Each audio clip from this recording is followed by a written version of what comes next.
bukti lengkap misalnya, itu mungkin agak berbahaya karena kemudian bisa arahnya ke persidangan. Tapi di kejaksaan saja saya melihat banyak ruang di mana kasus ini bisa runtuh.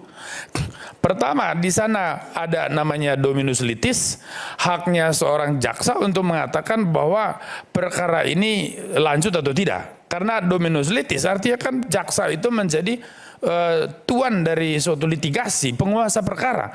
Dia menentukan lanjut apa enggak. Kalaupun sudah P21, kalau dia katakan, kalau dia masih ragu dan mengatakan oke ini deponering, maka tidak bisa dilanjutkan. Nah, kemudian kalaupun masuk ke persidangan ini Mas Aiman, di sana kita bicara soal pergeseran paradigma hukum pidana dalam KUHP yang baru berdasarkan Undang-Undang Nomor 1 tahun 2023. Di sana nanti kita bisa bicara soal lex favoreo, bahwa kalau ada perubahan undang-undang, hakim harus memakai undang-undang yang menguntungkan tersangka. Belum lagi kita bicara soal in dubio pro reo, bahwa ketika hakimnya ragu dia harus menyatakan tersangka itu tidak bersalah.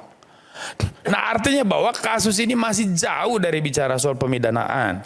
Tetapi saya sepakat bahwa ini kemudian menjadi diskursus politik dan hukum yang bisa saja berdampak sebagai chilling effect, tetapi juga bisa dilihat juga sebagai pembelajaran untuk kita mencerdaskan diri, untuk otokritik, bahwa kita masyarakat juga tidak bisa seenaknya, semaunya kita menyatakan pendapat dalam bahasa-bahasa yang tidak cerdas.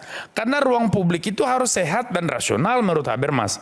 Artinya bahwa berdemokrasi itu mengandaikan kita semua punya akal sehat dan motivasi dan orientasi yang positif untuk kepentingan umum. Jadi kalau tujuannya untuk membela kepentingan kelompok, apalagi untuk membela kelompok politik yang tidak berkuasa atau ingin merebut kekuasaan, maka dia sudah pada dirinya tidak lagi punya martabat. Kritik itu akan kehilangan signifikansi moralnya dengan sendirinya.